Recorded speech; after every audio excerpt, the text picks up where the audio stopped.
우리 함께 봉독할까요? 시작. 동산 중앙에 있는 나무의 열매는 하나님의 말씀에 너희는 먹지도 말고 만지지도 말라 너희가 죽을까 하노라 하였느니라. 뱀이 여자에게 이르되 너희가 결코 죽지 아니하리라.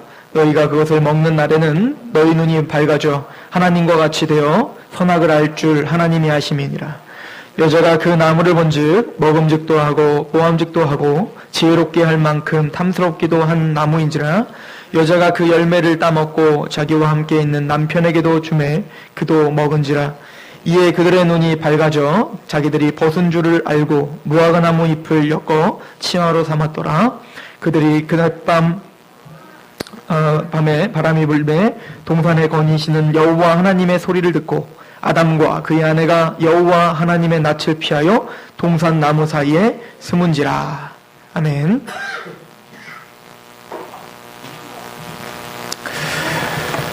우리 아내가 올해 초에 신학교를 갔었어요. 신학교를 가서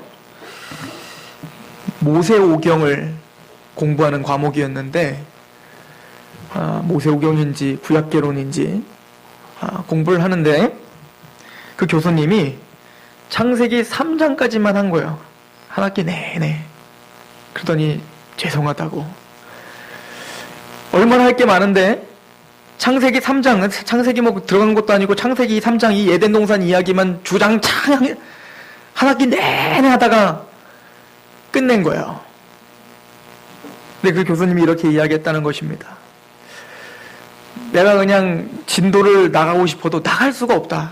왜냐면 창세기 이 3장에서 일어나는 이 모든 창세기 1장부터 3장까지 특히 아담이 선악과를 따먹고 또 하나님께서 여자의 후손에 대한 약속을 하시고 이 3장을 이해하지 못하면 성경이 이해할 수가 없고 이 창세기 이 초반부를 이해하면 성경 전체를 이해하는 것과 같기 때문에 한 학기 내내 그렇게 하셨다는 겁니다. 저도 거기에 동의합니다. 그리고 모든 신학자와 모든 목회자가 거기에 동의합니다. 그래서 우리가 지금 창세기 3장을 아주 자세하게 조금씩 나가고 있는데 저는 이 창세기 3장에서 일어난 이 에덴 동산에 일어났던 그 일들을 우리가 좀 이해하고 또 그 한마디 한마디를 우리가 좀 정리를 하면서 우리의 신앙이 좀 점검이 되고 성경이 보는 눈이 열리길 소망합니다. 아담이 선악과를 따먹었습니다. 하와와 아담은 우리가 저번 주에 상고했던 것처럼 뱀의 그 사탄의 그 치명적인 유혹에 넘어갈 수밖에 없는, 그래서 우리가 상고했던 것은 아담과 하와가 선악과를 따먹었을 때 야 그거 왜 따먹었냐 라고 하기보단 우리의 모습을 봐야 된다는 거죠. 그래서 어느 성도가 목사님한테 그랬다는 거 아닙니까? 난 도무지 이해가 안 갑니다. 어떻게 하나님이 그렇게 두 눈 시퍼러 뜨고 보고 있는데 아담은 그래 그 선악과를 따먹습니까? 말도 안 되는 그 일이 참 안타깝습니다. 그랬다는 거예요. 그래서 목사님이 하루는 그 성도를 식사를 초대했다는 거예요. 그래서 그 주방장한테 귀한 음식 하나를 갖고 오라 그래서 이렇게 뚜껑을 그 이쁘게 담는 거 있잖아요. 이렇게 동그란 뚜껑 그걸 딱 담아놓고 제가 잠깐 화장실 갈 건데 다른 건 다 드셔도 요거는 절대 열어보지 말라고. 요거는 절대 열어보면 안 됩니다. 그러고 가셨다는 거예요. 근데 그 얘기를 들으니까 막 열고 싶어 죽겠는 거야. 이게 도대체 뭐길래? 조금만 한번 볼까? 아니지.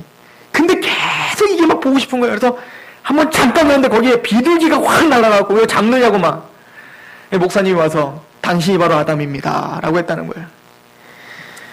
우리는 이 아담 이야기를 통해서 단순히 어떤 동화 이야기가 아니라 이 아담이 우리보다 훨씬 더 능력이 있었고 지혜로웠고 거룩했지만 그 사탄의 유혹에 하염없이 무너졌다는 것을 통해서 주님이 왜 우리에게 깨어있으라고 했는지, 왜 주님께서 왜 사도 바울을 통해서 절제하라라고 했는지, 왜 매일 나는 죽노라 했는지, 그만큼 우리는 하나님의 말씀 앞에 깨어 사는 것, 이것이 우리에게 중요하구나라는 것을 깨닫길 소망하고, 또 아담이 그렇게 힘없이 무너졌다면 우리는 주님을 더 의지해야 되는 사람 아닌가라고 하는 것을 알아야 될 줄로 믿습니다. 오늘은 특별히 이 선악과 문제와 왕같은 제사장의 이 연관성에 대해서 우리 같이 상고해 보려고 하는데, 우리는 구원받은 하나님의 백성들은 왕같은 제사장입니다 라고 고백을 하죠. 그래서 베드로가 쓴 서신에도 너희는 택함받은 하나님의 족속이요 왕같은 제사장들이라 라고 말하잖아요. 그래서 저와 여러분들은 뭡니까? 그냥 제사장도 아니고 왕같은 제사장들이라 라고 이야기를 합니다. 그런데 바로 아담과 하와가 타락하기 전에 바로 그런 왕같은 제사장들이었어요. 그래서 성경에 나오는 그 한마디 한마디가 그 왕같은 제사장과 연관된 말씀들로 이야기를 하고 있어요.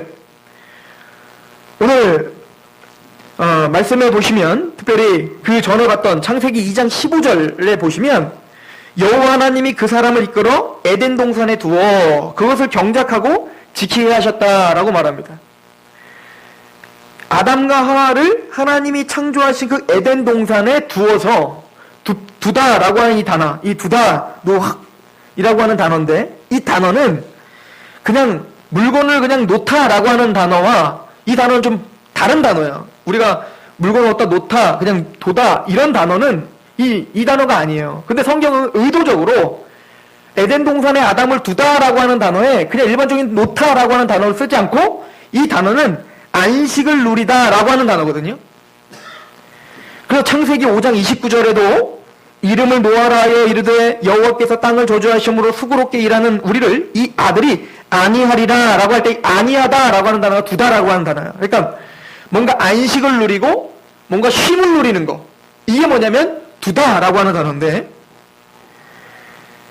즉 아담과 하와는 그 에덴 동산 안에 하나님이 의미 없이 둔 게 아니라 그곳에서 안식을 누리고 쉼을 누리고 자유를 누리게 만들어 주신 거였어요. 자, 에덴 동산은 우리가 반복적으로 설명했으니까 에덴 동산을 바라보면서 뭘 바라본다? 성전과 연관됐다고 했죠? 성전의 모습이라고 했어요. 제가 또 설명 안 해도 되죠? 그 성전은 누구를 가리킨다? 예수님을 가리킨다. 그죠? 그리고 그 예수님을 믿고 있는 누구도 성전이에요? 우리가 성전이죠? 그리고 더 나가서 뭐가 진짜 성전이에요? 새하늘과 새 땅이 진짜 성전이죠? 그러므로 이 에덴 동산 이 성전에 우리가 성전 되고 예수님을 믿어 하나님의 백성 되고 하나님이 이 자리에 둔 거, 교회로 두신 거, 그 목적이 어디 있다는 거예요? 안식을 누리고 자유함을 누리고 쉼을 누리는 거란 말이죠. 그러면 그 쉼을 누리면서 안식을 누리면서 아담과 하와가 그 성전에서 뭐 하라고 했을까요?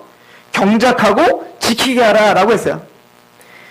이 경작하다라고 하는 단어는 아바드라고 하는 단어인데, 이 단어의 뜻은 단순히 일을 할 때도 써요. 농사짓다 이런 것도 쓰지만 성경의 다른 부분에는 봉사하다, 섬기다 이런 뜻이고, 또 우상이나 하나님을 숭배하다, 예배하다 이런 뜻도 있어요. 그러니까 이게 무슨 얘기냐면 아담을 안식을 누리며 자유를 누리며 살 수 있는 것은 에덴 동산이라는 성전 아래 하나님이 지배하고 있는 그 통치 아래 경작을 하는 거예요. 어떻게 하는 거예요? 하나님을 숭배하고 하나님을 예배하고 하나님을 섬기고 하나님께 봉사하라고 에덴 동산에 두신 거예요. 이게 누가 하는 직분이냐면 바로 성전에서 이거를 어디다가 대입을 하냐면 제사장이 성전에 들어가서 봉사하고 섬기는 것이 바로 아바드예요. 그러므로 하나님은 에덴 동산에서 아담 보고 쉬어라 라고 할 때 그냥 놀고 먹어라가 아니라 하나님을 섬기는 자로, 하나님을 봉사하는 자로 그렇게 만드셨던 거죠. 제사장인 거예요. 지키게 하고, 그리고 또 뭐 합니까? 경작하게 하고 지키게 하라 라고 하죠. 자, 이 지키게 하라는 말은 그러면 그 봉사하고 섬기는데 아담이 그러면 어떻게 봉사하고 어떻게 섬겨야 될까요? 지키는 거예요. 뭘 지키는 걸까요? 하나님의 나라이기 때문에. 지금 누가 침투에 들어왔어요? 사탄이 침투에 들어왔고 악과 죄가 침투에 들어왔죠? 그것으로부터 어디를 지키는 거예요? 에덴 동산을 지키는 거라고요. 이걸 우린 뭐라고 하냐면 거룩이라고 하는 거죠. 구별되는 거. 그래서 이 아담에게 하나님이 원래 주셨던 그 사명이 뭐냐면 그곳에서 하나님이 주시는 안식을 누리며 기쁨을 누리며 그곳에서 하나님을 섬기는 거예요. 그리고 어떻게 해요? 악과 사탄의 모든 침투에서 이 거룩함을 지키는 거, 보호하는 거예요. 마찬가지로 그렇다면 여러분들이 교회가 되고 여러분들이 성전 안에서 예수님을 섬기고 있어. 그래서 여러분들이 왕 같은 제사장이 됐다. 우리가 회복됐다라고 할 때는 아담에게 주셨던 사명이 다시 어떻게 된 거예요? 회복한 거예요. 그래서 우리는 안식을 누리고 있어야 돼요. 쉼을 누리고 있어야 돼요. 더 나아가서 뭐 하고 있어야 됩니까? 우리는 경작하고 있어야 돼요. 하나님을 섬기는 자야 돼요. 하나님께 봉사하는 자야 돼요. 그래서 어떻게 해야 된다는 겁니까? 세상과 타협하지 않고 거기에 넘어지지 않으며 거룩함을 지키는 자야 되는 거죠. 근데 아담과 하와는 그곳에서 무너진 거예요. 그러니까 어떻게 돼버렸냐면 내가 지키지 못하면 하나님은 아담과 하와에게 너는 거룩함을 지켜라, 에덴 동산을 지켜라 라고 했는데 아담과 하와가 타락해버리니까 이제 지키기는커녕 아담으로부터 하나님은 에덴 동산을 지키게 하셨죠. 이게 무슨 얘기인지 아시죠? 자, 창세기 3장 24절에 이같이 하나님이 그 사람을 쫓아내시고 에덴 동산 동쪽에 그룹들과 두루 도는 불칼을 두어 생명나무의 길을 지키게 하시니. 이게 하나님은 우리가 지켜야 될 사람인데 우리가 반역해갖고 이제는 뭐요? 우리를 지키는 존재가 되어버린 거예요. 우리가 뭡니까? 천사들로 하여금 우리가 하나님의 성전에 들어오지 못하게 지킴을 당하는 그 반대가 된 거죠. 이제 사탄의 편이 된 거예요. 이제 하나님의 편에서 어디 편으로 된 거예요? 사탄의 편이 됐어서 우리는 경작하고 우리는 뭡니까? 봉사하는 사람이 됐어요. 누구를? 하나님을 봉사하고 하나님을 섬기는 사람들이 아니라 누구를 섬기는 사람들? 이제는 하나님을 대적하는 사단을 섬기고 마귀를 섬기는 사람들이 된 거예요. 그럼 사람들은 어떻게 할까요? 불끈하겠죠. 난 그런 거 없어. 내가 무슨 귀신 들린 자야? 귀신 들린 자라고 하면 막 기분 나쁘잖아요. 그러나 성경은 그게 현실이라는 거예요. 하나님을 숭배하든지 누구를 숭배하든지 마귀를 숭배하든지 둘 중에 하나라는 거예요. 중간지대 없다는 거예요. 우리가 요한복음 강해를 통해서도 우리가 반복적으로 이야기를 했던 이야기들입니다. 이 모든 일이 일어났던 궁극적인 이유는 뭐냐면 선악과를 따먹으세요. 그래서 선악과에 대한 우리가 이해를 하면 되는데 선악과는 말 그대로 선과 악을 판단하는 열매잖아요. 즉 아담과 하와는 하나님 그 선과 악을 판단하는 기준이 누구셔야 돼요? 하나님이신데 사탄이 아담과 하와를 꼬셨을 때 뭐라고 꼬셨냐면 네가 그 선악과를 따먹으면 누구같이 된다? 하나님같이 되는 거야. 그거에 혹해서 아담과 하와가 따먹었어요. 그 얘기는 이제는 아담과 하와를 하나님이 분리시키고 에덴 동산을 지키고 성전에 들어오지 못하도록 그 왕같은 제사장의 그 모든 책무를 파괴시켰던 이유는 뭐냐면 그들이 모았기 때문에 선악과를 따먹었기 때문이에요. 즉 뭐예요? 판단의 기준이 하나님이 아니라 누구라는 거예요? 나라는 거예요. 나. 이게 바로 선악과입니다.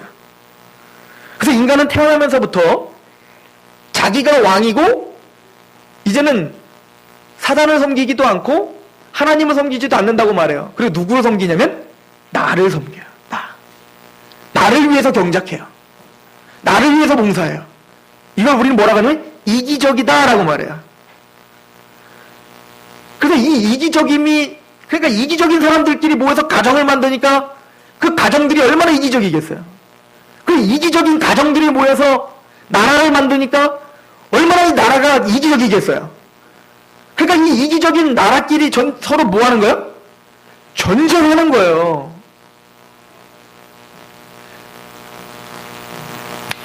어린 아이들은 태어나면서부터 누구에게 배움을 받지 않아도 자기가 왕노릇 하려고 해요. 그죠? 그래서 그 왕노릇, 이기적임을 채우기 위해서 제일 먼저 스스로 터득하는 게 있는데 뭐냐면 거짓말이에요. 남을 속이는 거예요.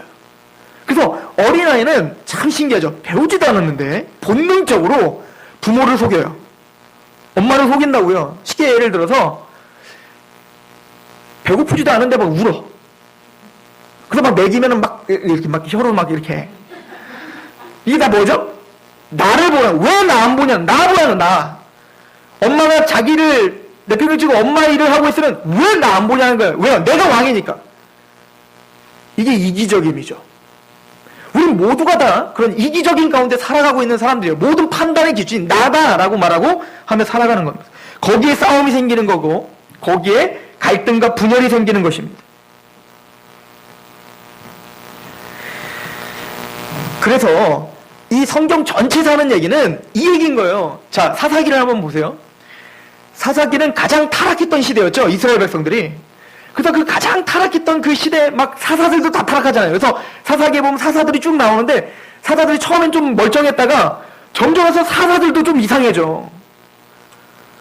그래서 맨 마지막에 사사기가 진짜 하고 싶은 얘기가 있었는데 사사기의 마침표를 이렇게 찍어요. 사사기서 21장 25절에 그때에 이스라엘이 왕이 없으므로 사람이 각기 자기의 소견에 옳은 대로 행하였더라. 이게 뭐예요? 사사시대예요. 그리고 그게 사사시대에만 있었던 게 아니라 지금 아담부터 시작됐다는 거예요. 이게.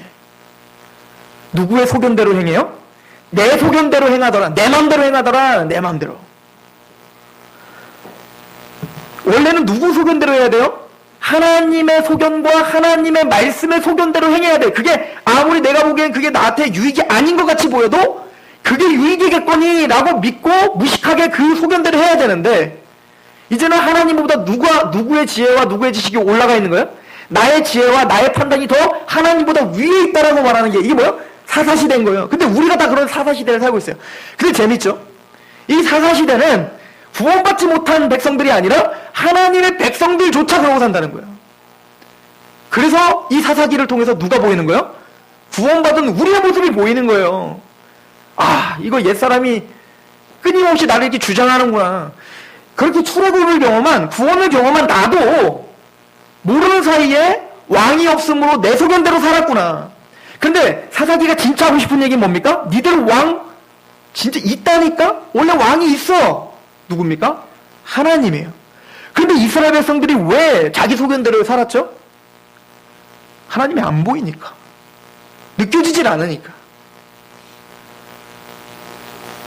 그래서 하나님이 왕을 세우신 거예요. 보이는 왕을 세웠는데 그게 누구냐면 바로 다윗이었던 겁니다. 인간이 만든 왕은 그래서 인간이 만든 왕과 하나님이 주신 왕을 비교해서 보여주는 거예요. 인간이 그래서 우리에게 왕 주세요. 내가 한번 왕 좀 만들어 보겠습니다. 해서 만든 게 누구였어요?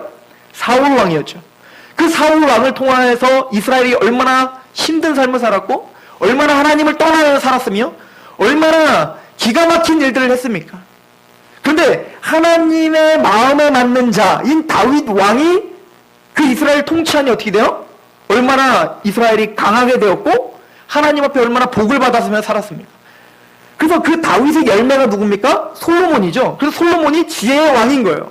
즉 하나님의 지혜를 알아 통치함을 받는 왕이 그 이스라엘을 다스릴 때 얼마나 번영을 하는지를 보여주는 겁니다. 마찬가지로 우리가 바로 그 목적하에 살아야 돼요. 그래서 제가 구절을 좀 읽어드리면 야고보서 1장 5절에 너희 중에 누구든지 지혜가 부족하거든 모든 사람에게 후히 주시고 꾸짖지 아니하시는 하나님께 구하라. 그리하면 주시리라 라고 말씀하세요. 그래서 야고보 사도는 구원받은 하나님 백성들에게 너희들이 진짜 구해야 될 게 있어 라고 하죠. 그게 뭐라는 거예요? 지혜라는 거예요. 지혜. 돈을 구하는 것도 아니고 권력을 구하는 것도 아니고 어떤 상황을 변화시켜 주세요를 구하라는 게 아니에요. 성경은. 지금 무슨 얘기를 하다가 야고보서가 1장에 이럽니다. 너희가 시련을 당하거든 온전히 기쁘게 여겨라. 아, 이게 말이 돼요? 어떻게 내가 시련을 당하는데 온전히 기쁘게 여겨요? 내 아내가 죽고 내 자녀가 죽고 내 회사가 풍지박살을 나고 나는 지금 오늘 먹을 게 없어서 힘들어 죽겠는데 어떻게 내가 기쁘냔 말이에요. 근데 성경은 뭐라는 거예요? 하나님도 그 상황이 하나님이 주권하에 있으니까 그 상황 속에서 온전히 기쁘게 여겨라요? 너무 매몰차죠? 우리는 기쁘게 여길 수 있는 실력이 없어요. 그래서 그것을 아니까 야고보서는 뭐라고 하냐면 그러므로 너희는 뭐를 구하라? 지혜를 구하라. 왜? 내 판단으로는 도저히 기쁘게 여길 수 없으니까.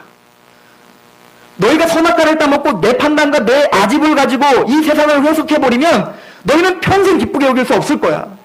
그런데 누구의 지혜로? 하나님의 지혜를 안다면 너는 온전히 기쁘게 여길 수 있단다? 그러므로 너희는 무엇보다 지혜를 구하라 라고 한 거예요.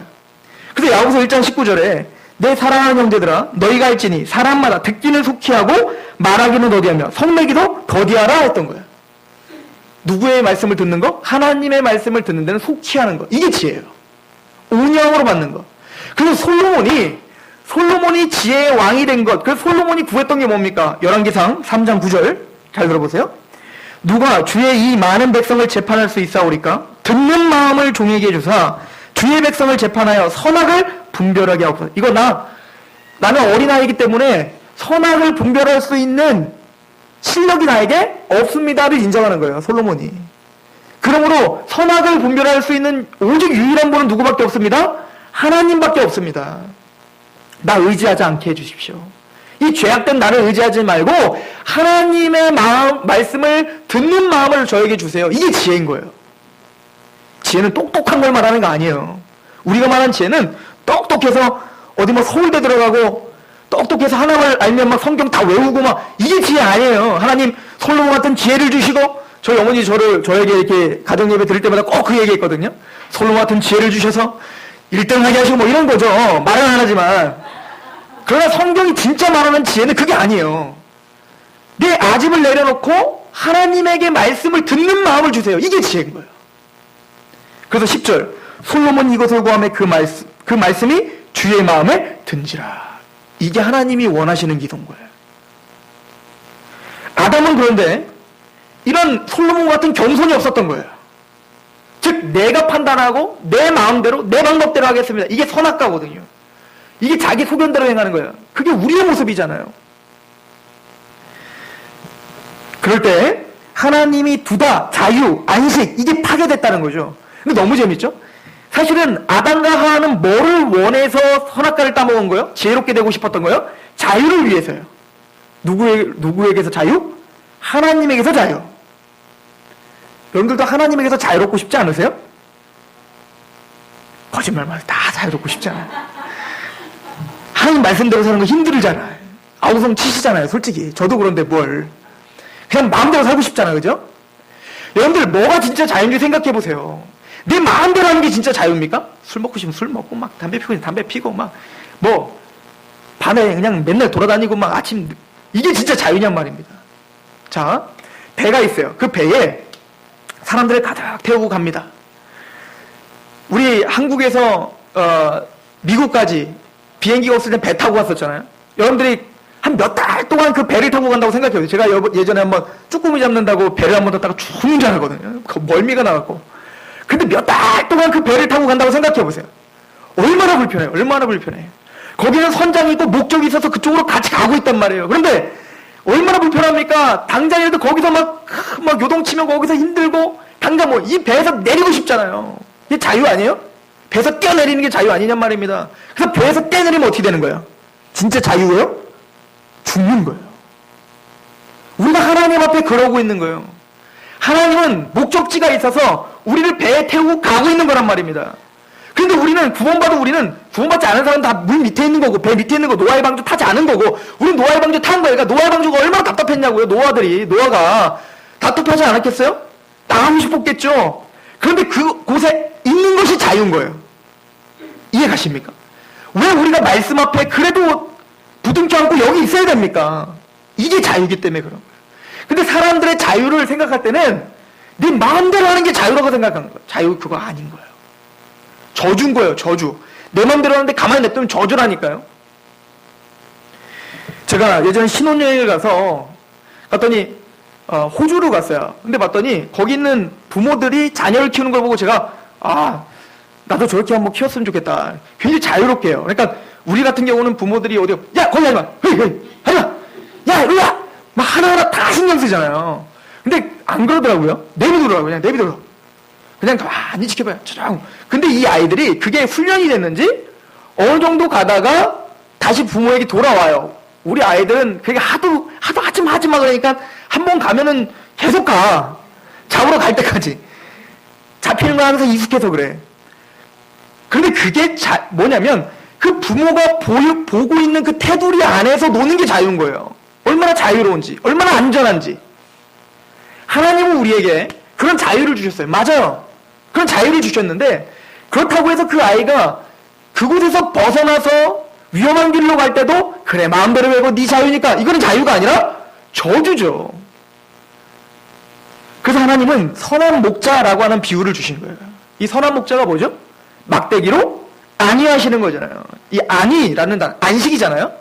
이 안위한다는 것은 뭐냐면 그냥 편안하게 하시고 좋게 하시고 이 뜻이 아니라 막대기가 안위하신다니까요. 막대기가 뭐예요? 양이 그 길에서 벗어나면 확 후려치는 게 안위야. 그게 안식이야. 이거 믿으세요? 여러분들이 무슨 짓을 하든 하나님 그냥 내버려 두시고 그래 뭐 마음껏 살아라. 그러다가 살다가 죽으면 되지 뭐. 이거는 참 자유가 아닌 거예요. 하나님이 간섭하시고 바운드라인을 쳐주시고 계속 알려주시고 그 안에서 누리는 거. 이게 뭡니까? 안식이에요. 여러분들에게 그 자유가 넘치시기를 소망합니다. 여러분들은 자유하십니까? 아니면 방종하고 계십니까? 그런데 아담과 하와는 이 타락으로 말미암아 그 자유가 박탈된 거예요. 완전 박살이 나버렸어요. 요한복음 8장 31절에서 32절에 그러므로 예수께서 자기를 믿는 유대인들에게 이르시되 너희가 내 말을 거하면 참으로 내 제자가 되고 진리를 알지니 진리가 너희를 자유케 하리라. 그래서 하나님의 말씀에 거하는 게 자유가 되는 거고 예수님 안에 거하는 게 자유가 있는 거예요. 그래서 오늘 오전 예배 때도 방종이 복음과는 다른 것이다 라고 했죠. 그 자유라고 하는 것은 하나님의 말씀에 자발적으로 얽매이기 시작하고 그게 기쁨이 나고 깨닫는 거, 그 지혜가 생긴 거, 그게 바로 자유인 것입니다. 생각해보면 우리 인간들에게는 진정한 의미의 자유의지는 없는 거예요. 기분 나쁘세요? 근데 기분 나쁜 게 아니에요. 잘 생각해 보십시오. 우리 인간들은 자유의지가 있다 그래서 우리가 예정론을 이야기할 때 장로교에서 예정론을 이야기하면 막 발끈해요. 감리교나 성결교에서는 발끈해요. 야, 그러면 하나님이 자유의지를 만든 게 그러면 뭐냐? 자유의지를 만들어 놓고 그러면 자유의지 무시하는 거냐? 자꾸 이렇게 얘기하는데 그럼 자유의지대로 한번 해봅시다. 자유의지대로. 인간의 심리학은 이런 개념이 있어요. 인간적인 심리학, 프로이드가 만든 이 심리학은 사람은 선하다. 그런데 환경과 어떤 사람들에 의해서 우리는 이렇게 악한 사람이 된 거다. 그러므로 이 선한 사람은 환경만 좋고 또 뭔가 하여튼 좋은 부모와 좋은 어떤 가치관만 심어준다면 얼마든지 하나님에게 선한 사람이 될 것이다. 이거거든요. 진짜 그렇던가요?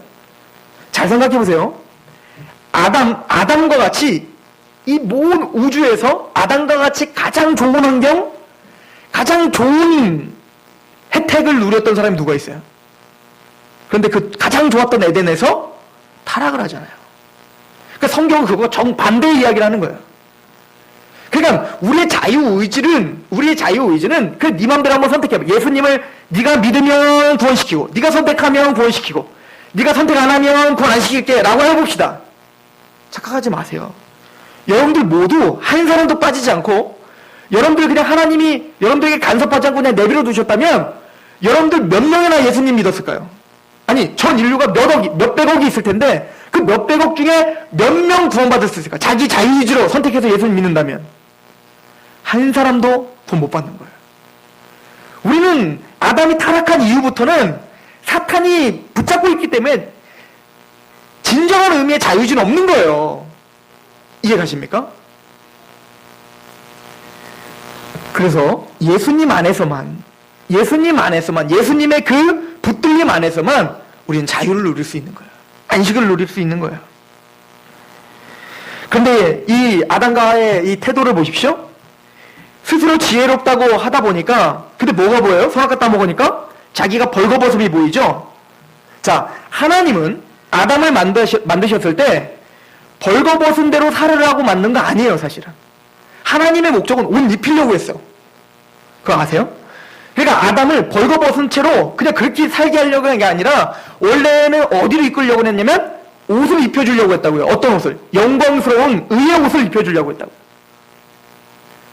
그렇다면 아담이 선악과를 따먹었지 않았다면 더 아름다운 방법으로 그 영광스러운 옷을 입혀주셨겠죠. 근데 아담이 선악과를 따먹고 죄를 지음으로 알면 어떻게 된 거예요?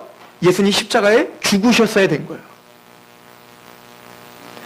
아담은 스스로 그 결핍을 봤을 때 하나님은 선악과를 따먹지 마라 라고 하는 것을 통해서 나의 실력 없음을 보는 거예요. 맞아요. 나는 이거 따먹을 수밖에 없는 자입니다 를 봐야 돼요.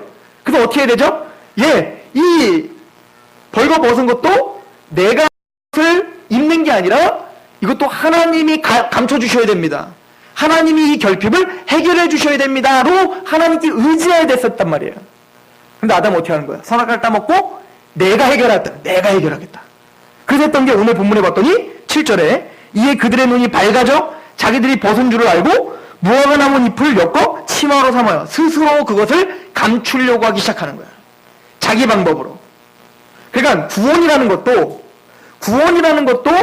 자기가 더 똑똑하니까 하나님이 십자가로 구원시켜 준다는데 그 복음 말고 자기가 그거 갖고 구원 받겠어? 그리고는 자기 스스로 결핍을 가리려고 하는 율법주의가 시작됐다라고 성경은 이야기하고 있는 거죠. 이사야서 64장 6절에 무릇 우리는 다 부정한 자 같아서 우리의 의는 다 더러운 옷 같으며 우리는 다 잎사귀같이 시들음으로 우리의 죄악이 바람같이 우리를 몰아가나이다. 그러나 아담과 하와가 만든 그 옷은 다 누더기와 같고 더러운 옷이라는 거예요. 이것이 성경의 고백인 것이죠. 계시록 19장 13절을 제가 읽어드립니다. 오늘 이 치마로 스스로 옷을 입었다는 말씀과 한번 연결지어서 생각해 보세요. 계시록 19장 13절 또 그가 피 뿌린 옷을 입었는데 그 이름은 하나님의 말씀이라 칭하더라. 하늘에 있는 군대들이 희고 깨끗한 세마포 옷을 입고 백마를 타고 그를 따르더라. 하나님이 원래 아담에게 완성시키려던 모습이 이거죠. 예수님께서 흰 옷을 입고 막 달려가시면 그 뒤에 누가 세마포 옷을 입은 제사장이 오시죠. 거룩한 옷을 입고 그 예수님을 쫓아가는 이것이 아담에게 원래 목적했던 거예요. 근데 그 앞에 앞서가시는 예수님은 뭐예요? 피 뿌린 옷을 입었다는 거예요. 그러니까 무슨 얘기냐면 예수님이 그 결핍을 다 감춰주시겠다라고 했던 거죠. 그래서 아담이 타락한 이후에 우리는 지금도 여전히 뭐예요? 매 순간 내가 뭔가 열심히 해서 내가 흰 옷을 입어야지, 내가 의롭게 돼야지 율법주의죠. 그런데 성경은 뭐라는 거예요? 우리는 세마포 옷을 입고 주님을 따르는데 누가 핏뿌림을 받아요? 그 앞에 계신 예수님이 핏뿌리는 옷을 입었다는 거예요. 무슨 얘기입니까? 그 죽음의 저주와 그 사망의 저주를 우리가 받아야 되는데 누가 대신 받아주신 거예요. 앞에서.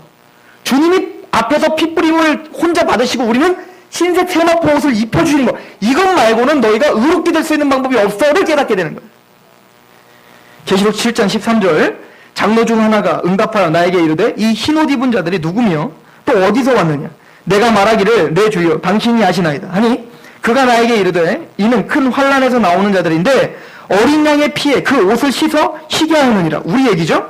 14만 4천 흰물이 15절 그러므로 그들이 하나님의 보좌 앞에 있고 또 그의 성전에서 밤낮 하나님을 섬기는. 자, 예수 그리스도가 앞에서 피 뿌림을 받으심으로 우리가 흰 옷을 입었어요. 예수님의 피로 어린 양의 피로 옷을 씻어 희게 됐어요. 그래서 15절에 우리가 뭐 했대요? 하나님의 보좌 앞에 있고 그의 성전에서 밤낮 하나님을 섬김에 이게 뭐예요? 경작하는 거예요. 봉사하는 거예요. 다시 우리가 어떻게 된 거예요? 에덴이 다시 회복된 거죠.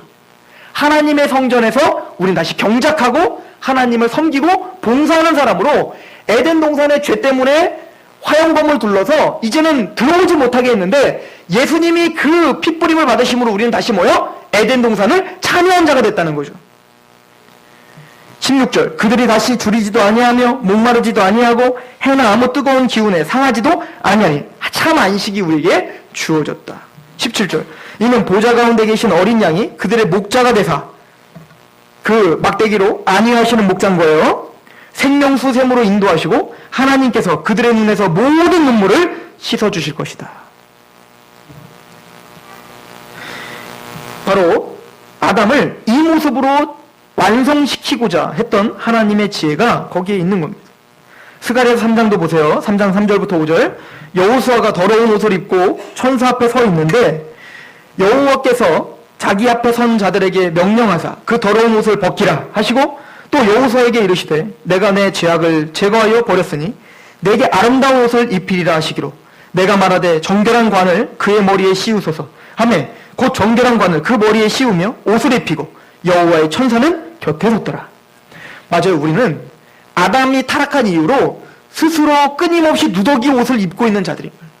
도덕적으로 윤리적으로 뭔가 깨끗하게 돼서 또 교회를 다니면서 내가 뭔가를 하고 헌금을 내고 내가 뭐 주일 성수를 하고 전도를 하고 이게 지금 나쁘다는 거 아니에요. 다 좋은 거예요. 그렇게 하셔야 돼요. 그런데 그런 것들을 통해서 누더기 옷을 입고 하나님 나 이랬으니까 잘했죠. 나 의롭다고 해주세요. 나 구원시켜주세요. 라고 하는 자들이었다고요. 우리가 다 아담처럼. 다 누더기 옷이에요. 그러니까 이 여호수아에게 스가랴에서 환상을 보여주는데 그 누더기와 같은 옷을 어떻게 해요? 주님은 다 벗겨주시는 거예요. 그거 갖고는 안 된다. 그거 갖고 너희가 아무 소망이 없다. 그리고 뭐요? 정결한 옷을 덮어주시는 거예요. 이 옷이 누구의 옷이에요? 예수님의 옷인 거죠. 갈라디아 3장 23절 보세요. 믿음이 오기 전에 우리는 율법 아래 매인바 되고 계시될 믿음의 때까지 갇혔느니라. 이같이 율법이 우리를 그리스도께로 인도하는 초등교사가 되어 우리로 하여금 믿음으로 말미암아 의롭다함을 얻게 하려 하심이라. 자 보세요. 아담에게 선악과를 주신 목적이 어디 있대요? 선악과는 율법이라고 했죠. 그러면 아담에게 율법을 주신 목적이 어디 있어요? 누구에게로 인도하기 위한? 예수님에게로 인도하기 위한 초등교사였어요. 그러니까 아담에게 선악과를 통해서 눈이 밝아져서 그 결핍을 보라고 한 거예요. 하나님이. 그 목적이 어디 있어요? 그 결핍 내가 가리라고? 아니에요.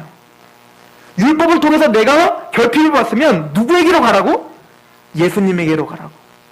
너희 누더기 같은 옷으로는 절대 너는 의롭게 될 수 없다는 것을 알아 주님에게로 가라고. 주님은 아담에게 그 선악과를 허락했던 거란 말입니다.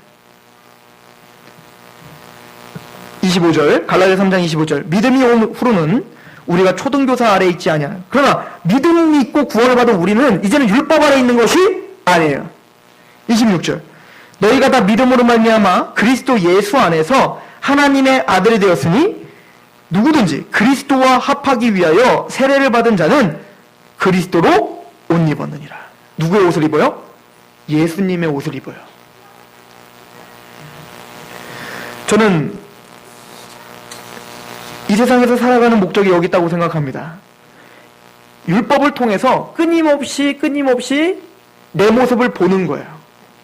구원받을 때만 율법이 필요한 게 아니라 구원받은 이후에 하나님께 봉사하고 하나님을 섬기고 지키게 하라. 이제 우리는 뭐요? 하나님의 거룩을 지키는 자인데, 즉 우리가 하나님을 봉사하고 섬기는 자인데 그 섬기는 삶을 위해서도 율법이 필요하다고 생각해요. 왜냐하면 사도 바울이 나는 날마다 죽노라 라고 했을 때 그 죽는다는 말은 율법을 통해서 나 자신을 계속 바라보는 거예요. 그 하나님의 거룩함을 계속 바라보는 거예요. 그래서 나를 구원하신 그 예수님, 그 은혜를 끊임없이 바라보는 거예요. 이게 오늘날 우리가 하나님을 섬길 수 있는 힘이에요. 왜냐하면 그래야 나를 의지하지 않아요. 그래야 내 판단을 의지하지 않는다고요. 하나님이 진짜 우리에게 원하시는 것은 100% 하나님을 의지하는 걸 원하세요. 재밌죠, 근데? 우리는 하나님을 의지하지 않아도 숨 쉬고 잘 먹고 잘 살아요. 그런데 그것이 저주구나, 이게 자유가 아니구나를 깨달아 그러면서 내 몸을 복종시키면서 하나님을 의지하도록 하는 거, 이게 신앙인 거예요. 그러니까 힘들죠. 왜냐면 우리 본성은 여전히 내 맘대로 살고 여전히 선악과 따먹은 내 식대로 살려고 하는 게 우리 본성이니까. 그래서 십자가의 길인 거예요. 고린도전서 1장 30절 너희는 하나님으로부터 나서 그리스도 예수 안에 있고 예수는 하나님부터 나와서 우리에게 지혜와 의로움과 거룩함과 구원함이 되셨으니 여기 중점이 있는데 31절 기록된 바 자랑하는 자는 주 안에서 자랑하라 함과 같게 하려 함이라. 하나님이 우리 어디로 데려가시는 거예요? 밥을 먹든 회사에서 일을 하든 여러분들이 자녀를 키우든 하나님의 은혜로 내가 여기 왔습니다 라는 진심의 고백을 하나님 받고 싶으신 거예요.